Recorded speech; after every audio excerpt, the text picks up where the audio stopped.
चरित सुने सरस सुहावा, शंभु चरित सुने सरस सुहावा, भरद्वाज मुनि अति सुख पावा,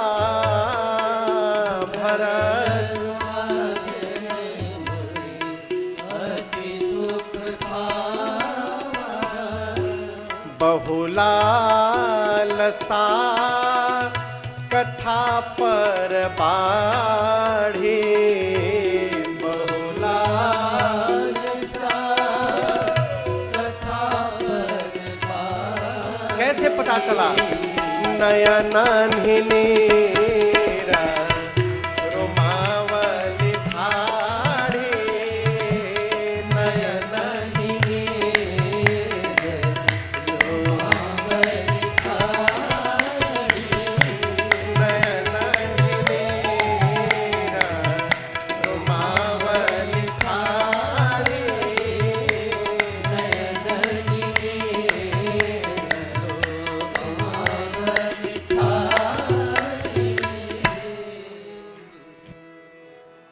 श्री भरद्वाज जी उतनी ही निष्ठा प्रेम से शंकर जी के विवाह की कथा सुने।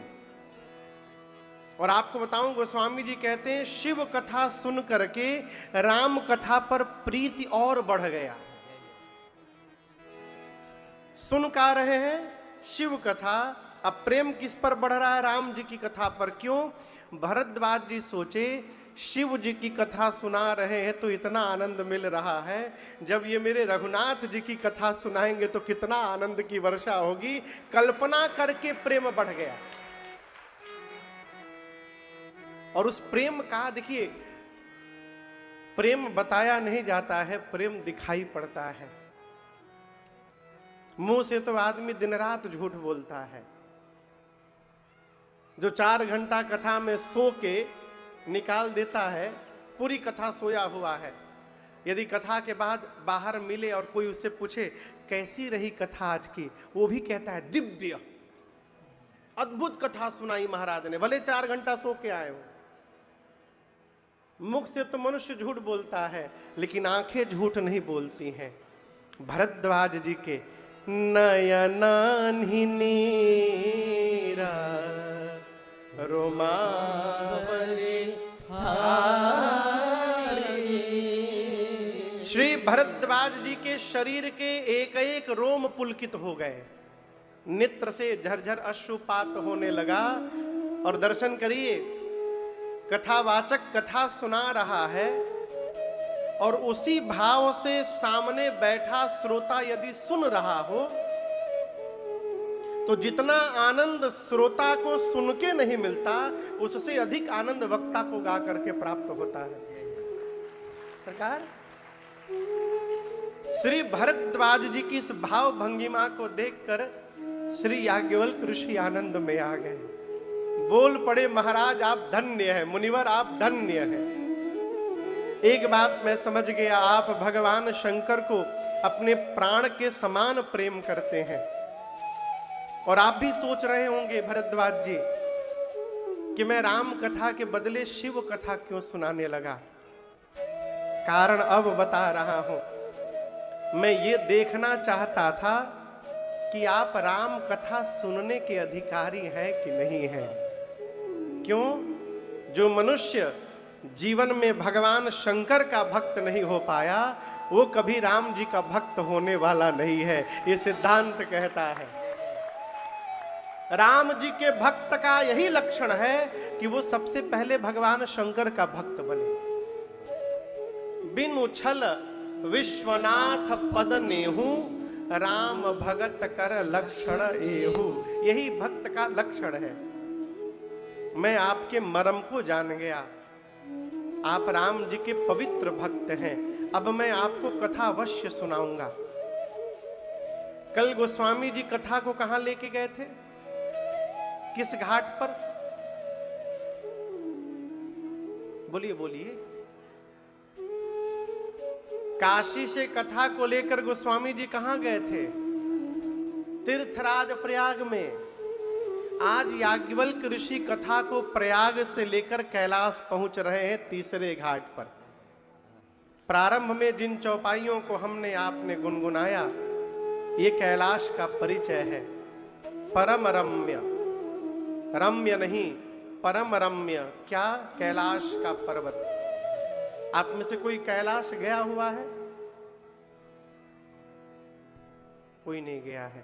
अच्छा, कोई बात नहीं, हरि कृपा, जब करुणा कृपा होगी तो पहुंचा जा सकता है। रचना बन रही है, 2027 में वही राम कथा गाने हैं। 2027 में सब ठाकुर जी ठीक रखेंगे तो कैलाश में 7 दिन या 9 दिन राम कथा गाएंगे हम लोग। प्लानिंग चल रही है।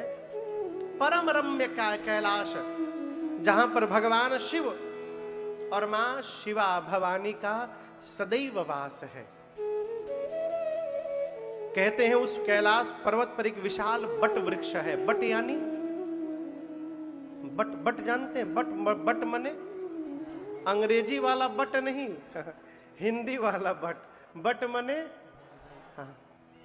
बरगद।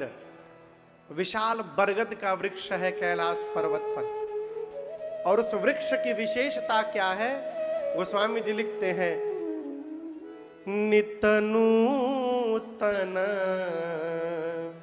सुंदर सब काला। हर काल में, हर समय, हर ऋतु में वो बरगद का वृक्ष सदैव नवीन है। नित नूतन, नित्य यानी नित्य, नूतन यानी नया, हमेशा नया है। उस पर कभी पतझड़ का आगमन नहीं होता, उस पर कभी मलिनता का दर्शन नहीं होता, हमेशा दिव्य बना हुआ है। कारण जानते हैं क्या है? इसी बरगद के वृक्ष के नीचे बैठकर भगवान शंकर सदैव भजन किया करते हैं। इनके भजन का प्रभाव है कि वो वृक्ष सदैव नवीन बना हुआ है। एक दिन बाबा उस वृक्ष को देखे और देखते ऐसा भाव जगा उनका हृदय में, तुरंत अपने हाथ से अपना बागंबर उठाएं और बागंबर उस बरगद के वृक्ष के नीचे चबूतरे पर बिछाएं और बिछा करके बाबा बैठ गए। शंकर जी क्या किए? बैठ गए। कैसे बैठे? बैठे सहज शंभु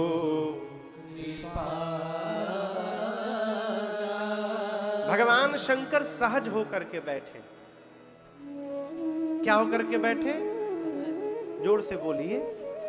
सहज, सहज समझ रहे हैं? सहज माने बोलिए। सहज माने बिना किसी बनावट के। आप जैसे हैं, यदि आप अपने वर्तमान परिस्थिति स्थिति को स्वीकार कर लेंगे, आप सहज हो जाएंगे। मनुष्य असहज कब होता है? जब वो अपने वर्तमान परिस्थिति को स्वीकार नहीं कर पाता। आप असहज रहिएगा। बाबा सहज होकर के बैठे। और याद रखिएगा, जब आप सहज हो जाइएगा तो यहां पर जितना दबाव है, सारा दबाव समाप्त हो जाएगा। है? सब दबाव समाप्त हो जाएगा। सहज रहिए। कई आदमी 24 घंटा एक ही मोड में मिलेंगे आपको।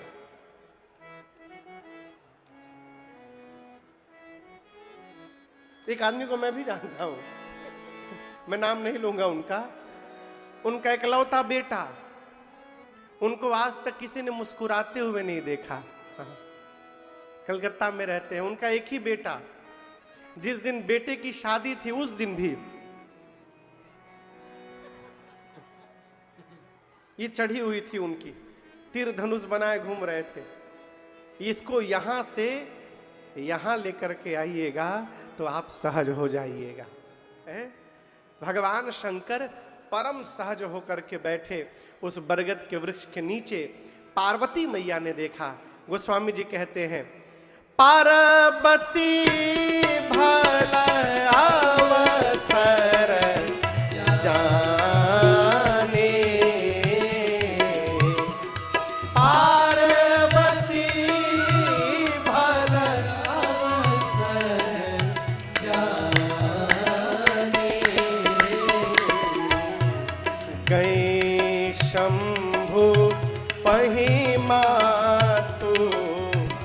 भवानी।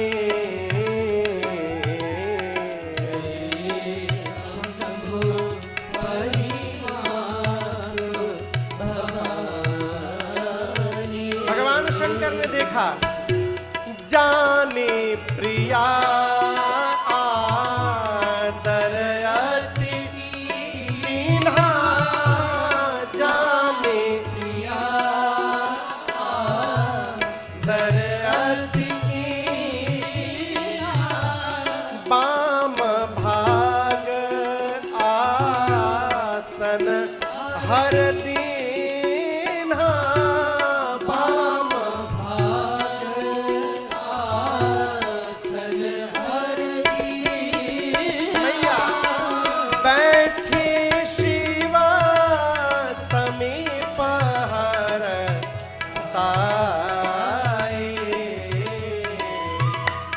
बैठी शिवा समीप हर ताई। फिर पूरब जन्म कथा चितराई, पूरब जन्म कथा चितराई, पूरब जन्म कथा चितराई।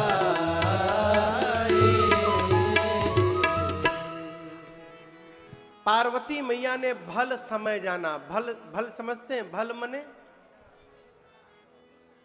बुंदेलखंड के लोग से पूछ रहे हैं, हमें तो मालूम है क्या होता है। हाँ, भल मतलब जानते हैं? हाँ, भल यहां भी बोलते हैं क्या? अच्छा, भल मने उत्तम, भल मने सुंदर, भल मने अच्छा, भल मने श्रेष्ठ। पार्वती जी ने सुंदर अवसर जाना, जान करके दौड़ कर गई। भगवान शंकर जहां बरगद के वृक्ष के नीचे बैठे थे, बाबा ने मैया को आते देखा तो बाबा ने मैया का आदर किया और आदर देकर के बिठाया। कल याद करिए, सती जी को शंकर जी कहां बिठाए थे? सामने। लेकिन आज पार्वती जी को सामने नहीं बिठाया। कहां बिठाया? बाम भाग आसन हर दीन्हा। बाबा ने अपने वामांग में स्थान प्रदान किया। वामांग में जाते मां प्रसन्न हो गईं। पार्वती जी ने भगवान शंकर से कहा, प्रभु आप पूरे विश्व के नाथ हैं, आप मेरे भी नाथ हैं, पूरा चराचर आपकी सेवा में रहता है। आप प्रभु हैं, समर्थवान हैं, समस्त कलाओं के गुणों के आप धाम हैं। नाथ, यदि आप सत्य में मुझे अपने चरणों की दासी मानते हैं तो मैं आपसे प्रार्थना करने आई हूं, आज आप मेरा अज्ञान समाप्त कर दीजिए। शंकर भगवान पूछे, आपको अज्ञान है, भ्रम है? पार्वती मैया बोली, प्रभु इस जन्म का नहीं है, ये पिछले जन्म वाला ही अब तक आया है, समाप्त नहीं हुआ है। बाबा ने पूछा, आपको भ्रम क्या है? मां कहती है, प्रभु जो मुनि लोग हैं, महात्मा लोग हैं, वो कहते हैं कि राम जी ब्रह्म हैं। राम जी क्या है? ब्रह्म। जोर से बोलिए, ब्रह्म है। वेद पुराण शास्त्र सब राम जी की लीला का गुणगान करते हैं। जिस दिन से मैं विवाह करके यहां पर आई हूं, आपको कैलाश पर मैंने दिन रात केवल एक ही कार्य करते हुए देखा है। क्या? तुम पुनि राम राम दीन राते, सादर जपहूं अनंग। मां कहती है, प्रभु आपको मैंने दिन रात केवल राम राम जपते हुए देखा है, आदर पूर्वक। भगवान शंकर बोले, इसमें भ्रम क्या है? मां ने कहा प्रभु आप वेद पुराण और सारे मुनि लोग जिस राम की चर्चा करते हैं, ये राम जी अयोध्या वाले महाराज दशरथ के आंगन में खेलने वाले ही राम जी है ना, कि कोई दूसरे अलौकिक अजन्मा तत्व है? ये प्रश्न मेरे मन में इसलिए आया क्योंकि जहां तक मुझे पता है कि ब्रह्म का कभी जन्म नहीं होता, ब्रह्म कभी जन्म नहीं लेता, वो अजन्मा होता है। ब्रह्म का कोई नाम नहीं होता, ब्रह्म का कोई आकार नहीं होता। यदि राम जी ब्रह्म है तो ब्रह्म एक राजा का बेटा कैसे बन गया? और राम जी यदि राजा के बेटे हैं तो एक जन्म लेने वाले राजकुमार को आप सभी लोग ब्रह्म क्यों बोल रहे हैं? यदि वो भगवान होते तो उनको पता नहीं रहता पिछले जन्म में मैंने देखा कि मेरी पत्नी कहां है?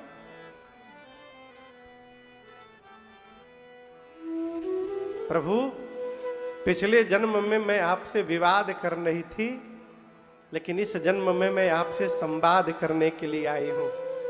मैं राम जी की कथा सुनने आई हूं। आप मुझे विधिवत पूरी कथा सुनाइए। और बताऊं, पार्वती जी ने क्रम से एक प्रश्न पूछूं, किसी भी व्यक्ति का नाम सुनाई पड़ते सबसे पहले मन में क्या आता है? बोलिए। किसी भी व्यक्ति का नाम सुनाई पड़े संजीव भैया, तो नाम सुनाई पड़ते क्या याद आता है सबसे पहले? चेहरा। हाँ, सही है। और एक वस्तु और देखिए, दो वस्तु याद आती है, एक उसका चरित्र और दूसरा उसका स्वरूप। हमारे महाराज श्री कहते हैं, बाबू हम कहीं जाते हैं ना तो हम बाद में जाते हैं, हम जो होते हैं वो पहले पहुंच जाता है। कैसे? आपके घर किसी के आने की सूचना मिली कि अमुक व्यक्ति दिल्ली से जहाज पकड़ा है, अभी वो एयरपोर्ट पर है, आपको सूचना मिली, उसका चरित्र पहले आ गया, अरे वो तो बड़े साधु हैं, वो हमारे घर आ रहे हैं, उसकी साधुता आ गई।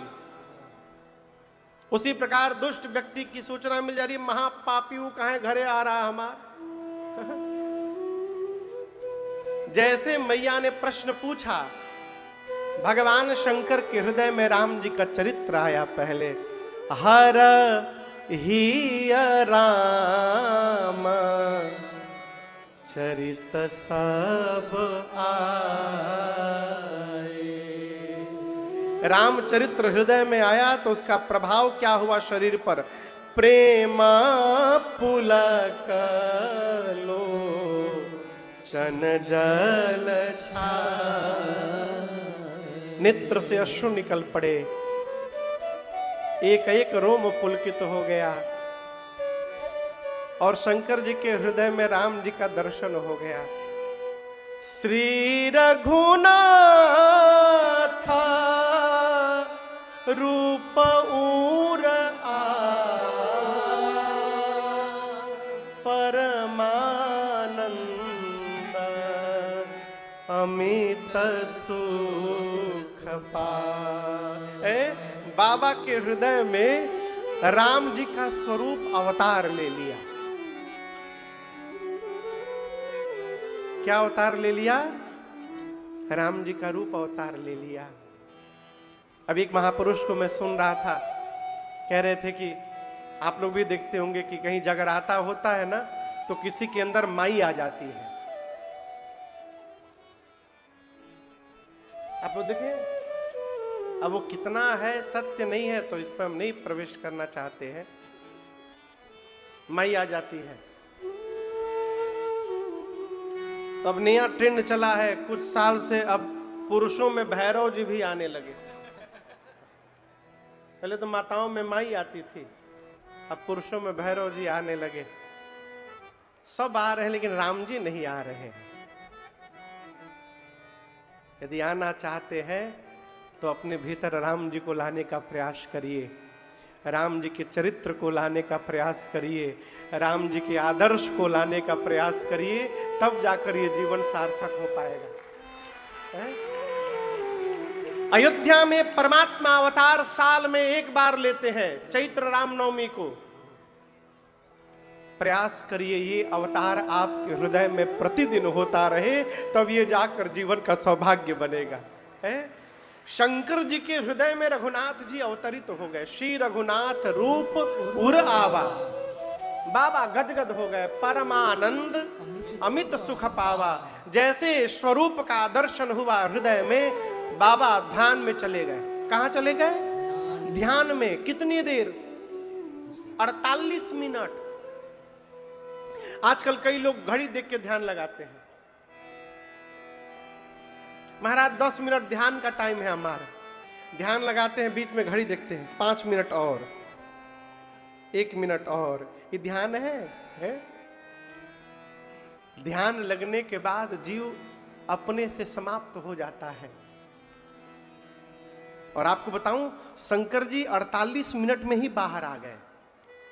सरकारी दिन में सोच रहा था कि बाबा क्यों आ गए। अष्टांग योग में ध्यान 7वें नंबर पर आता है और इसके बाद 8वें नंबर पर समाधि है। योग की सर्वोच्च स्थिति का नाम है समाधि। यम, पहले पर यम, दूसरे पर नियम, तीसरे पर आसन, चौथे पर प्राणायाम, 5वें पर प्रत्याहार, 6ठे पर धारणा, 7वें पर ध्यान और 8वें पर समाधि। भगवान शंकर को हृदय में राम जी का दर्शन मिला, बाबा ध्यान में चले गए। मगन ध्यान रस दंड जुग, जुग यानी 2 दंड के लिए, और उसके बाद तुरंत पुनि मन बाहिर की। 48 मिनट ध्यान में रहकर बाबा तुरंत बाहर आए। क्यों आ गए? क्योंकि ध्यान के बाद समाधि का नंबर है। शंकर भगवान सोचे ध्यान में हूं तब तक तो बाहर आ सकता हूं, और कहीं समाधि में चला गया ध्यान के बाद, तो फिर कई हजार साल तक मैं बैठा रह जाऊंगा, कोई पता नहीं है। और सामने पार्वती ने राम कथा मेरे से पूछी है, यदि मैं समाधि में चला जाऊंगा तो इनको कथा कौन सुनाएगा। इसलिए बाबा मन को बरबस ध्यान से बाहर खींचे। और बाहर निकलकर शंकर जी ने पार्वती जी से प्रश्न किया। वही प्रश्न मैं आपसे कर रहा हूं। बाबा ने पूछा, देवी, यदि कोई व्यक्ति कमरे में सोया हो, बिस्तर पर प्रकाश न हो, अंधकार हो कमरे में, और उसके बिस्तर के नीचे एक मोटी रस्सी पड़ी हो, मोटी रस्सी, अंधकार में वो बिस्तर से नीचे उतरे और उस रस्सी पर ही उसका पांव चला जाए, क्या लगेगा उसको? बोलिए, सांप लगेगा ना। लेकिन क्या वो सांप है? सांप है नहीं, लेकिन लग रहा है कि सांप है। कब? जब प्रकाश नहीं है, अंधकार है तब। और पांव दिया है रस्सी के ऊपर, सर्प जान रहा है अरे तो सांप है, काटेगा, और उसी समय प्रकाश आ जाए, तो क्या प्रकाश आने के बाद भी वो सर्प दिखाई पड़ेगा? नहीं, वो भ्रम समाप्त हो जाएगा। मैया पूछी, इसका क्या अर्थ है प्रभु? शंकर जी बोले, देवी, जिस प्रकार प्रकाश के अभाव में वो रस्सी ही झूठा सर्प जान पड़ रहा था, उसी प्रकार राम जी वो प्रकाश हैं जिनको जाने बिना ये झूठा संसार ही सत्य दिखाई पड़ता है, लेकिन ये सत्य है वो नहीं है। भगवान को जब तक नहीं जाने हैं तब तक जगत सत्य है। अब भगवान को जान लेने के बाद ही जगत समाप्त हो जाएगा। क्या हो जाएगा? हम रहेंगे जगत में ही, लेकिन हमको जगत दिखाई नहीं देगा। गोस्वामी जी शंकर जी कहते हैं, जे ही जाने जग जाई हेराई। राम जी को जान लेने के बाद जगत क्या हो जाएगा? हेरा जाएगा। क्या हो जाएगा? हेराना समझते हैं का? कैसे खो जाना? भोजपुरी का शब्द है, इधर भी बोलते हैं, बुंदेलखंडी में भी इधरों बोलते हैं। तो भोजपुरी के बहुत शब्द इधर बोले जा रहे हैं भाई। कोई बात नहीं, भोजपुरी जैसी भाषा नहीं। हम आपको गलत नहीं बोल रहे, बुंदेलखंडी भी बहुत अच्छी भाषा है। काहे के लाने बहुत अच्छा है, बहुत अच्छी भाषा है बुंदेलखंडी भी, लेकिन भोजपुरी अद्भुत।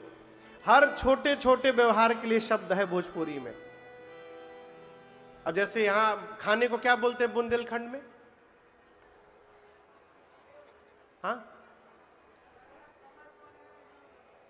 एक दो शब्द होगा खाने के लिए, पीने के लिए एक दो शब्द, तीन शब्द मान लीजिए हमारे भोजपुरी में आइए। खा,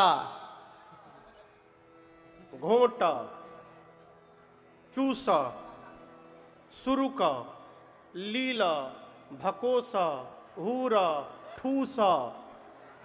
हर छोटे छोटे व्यवहार के लिए सरकार शब्द बदलते जाते हैं। उसी प्रकार हेरा गया, हेरा जाना, हेरा जाना माने खो जाना। खो जाना तो है, लेकिन कैसे खो जाना? है पास में लेकिन दिखाई न दे, इसको कहते हैं हेरा जाना। अब आप कहोगे रहेगा महाराज पास में रहेगा तो दिखाई क्यों नहीं देगा? पंडित जी दिखाई दे रहे हैं आप लोग को, पास में हैं लेकिन दिखाई दे रहे हैं ना। एक दिन ही आपन चश्मा यहां लगा लिए खोपड़ी पर, और 1 घंटा चश्मा ढूंढे। चश्मा कहां लगाए हैं? खोपड़ी के ऊपर। हाँ। और 1 घंटा चश्मा ढूंढते रहे, देख सब रहे लेकिन बता कोई नहीं रहा था कि चश्मा खोपड़ी पर है आपके। आइए ढूंढ रहे हैं, ये क्या है पास में लेकिन दिखाई नहीं दे रहा है, इसको कहते हैं हेरा जाना। राम जी को जान लेने के बाद हम रहेंगे जगत में ही, लेकिन हमको जगत नहीं दिखाई देगा, सर्वत्र भगवान का दर्शन होता रहेगा। ये भगवान को जानना। जेहि जाने जग जाय हेराय। इसलिए भगवान को, अब आगे की बात बताऊं, भगवान को जानना भी अपने बस की बात नहीं है। संजीव भैया, मैं बड़ी गंभीरता से कह रहा हूं, जो भी आपसे कह रहा है कि आओ आओ हम तुमको भगवान को जनवा देंगे, तुरंत भागिए, ठगने के लिए बुला रहा है। सरकार गलत तो नहीं बोल रहा हूं। शंकर जी, वाल्मीकि जी कह रहे हैं राम जी को जाना नहीं जा सकता। भगवान को कौन जान सकता है? आपसे बताऊं, केवट भैया श्रृंगवेरपुर में गंगा जी के किनारे निषाद राजगुह राजा खड़े हैं। राम जी ने केवट जी से नाव मांगी, केवट जी मना कर दिए, नहीं लाऊंगा। केवल मना करते तो भी चलता, आगे वाला और खतरनाक बोल दिए। क्या बोले? हम लाएंगे नहीं। वाई केवट जी बोले, कहई तुम्हारा मरम मैं जाना, मैं आपका मरम जानता हूं। और नीति कहती है जीवन में 9 लोगों से डर के रहना चाहिए। कितने लोगों से? 6 दिखाए हैं हो, 9 लोगों से। हाँ, ऐसे किए थे। कितने लोगों से डरना चाहिए? शस्त्री, मर्मी, प्रभु, सठ, धनी, वैद्य, बंदी, कवि, भानुसगुनी, नवहि विरोधे नहीं कल्याणा। इन 9 से डरना चाहिए। पहला शस्त्री, जिसके पास हथियार है उससे डरना चाहिए, कब मार देगा कोई भरोसा नहीं। अमेरिका में मैं आपको बताऊं, जितने गैस स्टेशन है, पेट्रोल पंप है, वहां दुकानें होती हैं। तो वहां पेट्रोल पंप में तेल भरने के लिए आदमी नहीं होता। आप कितने भी बड़े आदमी हो, खुदे गाड़ी से उतरिए, क्रेडिट कार्ड डालिए और खुदे तेल भरिए गाड़ी में। लेकिन जो जनरल स्टोर का दुकान होता है ना, उसमें एक आदमी काम करने के लिए रहता है। तो वहां पर नियम है कि वहां ये लूटपाट बहुत ज्यादा होती है। भारत बहुत बढ़िया देश है, बहुत शांति है यहाँ पर। मैं तो आश्चर्यचकित रह गया। अभी मैं यूरोप में था, बेल्जियम ब्रसल्स में उतरा, ट्रेन से गया था जर्मनी से। ब्रसल्स में उतरा, सूटकेस लेके चल रहा था। जो लोग लेने आए थे बोले महाराज सूटकेस छोड़िएगा मत हाथ से। बोले क्यों? बोले छोड़ के इधर घूमिएगा तब तक गायब। आप तो थे ही साथ में। इतनी चोरी। तो सरकार अमेरिका में वहां पर कहा जाता है कि यदि कोई लूटने आए तो उसको लूटने दो, रोकिए मत, न जाने कब गोली मार के चला जाएगा पता नहीं चलेगा आपको। जिसके हाथ में शस्त्र है उससे डरना चाहिए, शस्त्री से। दूसरा मर्मी, जो आपका मर्म जानता है उससे डरना चाहिए। मर्म समझते ना, जो आपका राज जानता हो उससे डरना चाहिए। एक पिताजी अपने बच्चे को ट्रेन में लेके जा रहे थे, तो मैं ये तब की बात बता रहा हूं जब 12 साल तक हाफ टिकट लगता था। अब तो नियम बदल गया है कि आप 6 साल का भी बच्चा है, यदि आप उसका पूरा बर्थ चाहते हैं तो फुल पैसा दीजिए, नहीं तो हाफ टिकट में उसको बर्थ नहीं मिलेगा। अब बदल गया, लेकिन पहले हाफ पैसे में पूरा बर्थ मिलता था 12 साल तक, 6 से 12 साल। लड़के का उम्र था 13 साल। अब पिताजी सोचे कौन पहचानेगा, वो 12 साल लिखवा के हाफ टिकट ले लिए थे। अब बेटे को पता चल गया कि बाबूजी हमारे हाफ टिकट काटे हैं। जैसे ट्रेन खुली, झालमुड़ी वाला आया, झालमुड़ी झालमुड़ी झालमुड़ी। लड़का बोला बाबूजी झालमुड़ी झालमुड़ी। बेटा चुप, झालमुड़ी झालमुड़ी। लड़का बोला बता दूंगा। मुझे क्या बता दोगे? बोला हम टीटी को बता देंगे आप मेरा हाफ टिकट लिए, हम 13 साल के हैं। बाबूजी बोले इसको झालमुड़ी दो। झालमुड़ी खाया। फिर 10 मिनट बाद फ्रूटी वाला आया, बाबूजी फ्रूटी अभी ना खाया है, बता दूंगा, फ्रूटी दो। हाफ टिकट ले करके बाबूजी 350 रुपया बचाए थे। 12 घंटे की यात्रा थी, 4 घंटे में 600 रुपया खा चुका था वो। बाबूजी हिसाब निकाले, बोले अब तुम बता दो, मैं फायदे में रहूंगा, नहीं तो वहां तक जाते जाते तुम कितना खा जाओगे भगवान जाने। ये क्या है? जो आपका मर्म जानता है उससे डर के रहना चाहिए। मर्मी प्रभु, अपने स्वामी से डरना चाहिए, अपने गुरु से डरना चाहिए। देखिए, शिष्य कितना भी बड़ा विद्वान हो जाए वो गुरु के बराबर नहीं हो सकता। सदगुरु सदगुरु होता है, कभी तुलना नहीं हो सकती। अपने स्वामी से डरना चाहिए। तलवार जानते हैं? तलवार,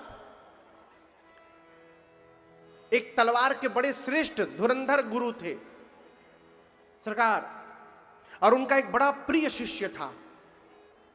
तो उन्होंने क्या किया कि अपने शिष्य को जितनी कला वो जानते थे सब सिखा दिए। तलवारबाजी में सब गुण सिखा दिए। अब वो उतना ही पारंगत। अब जब वो सारी विद्या ले लिया तलवार की, तो सोचने लगा गुरुजी यदि रहेंगे तो हमको कौन पूछेगा।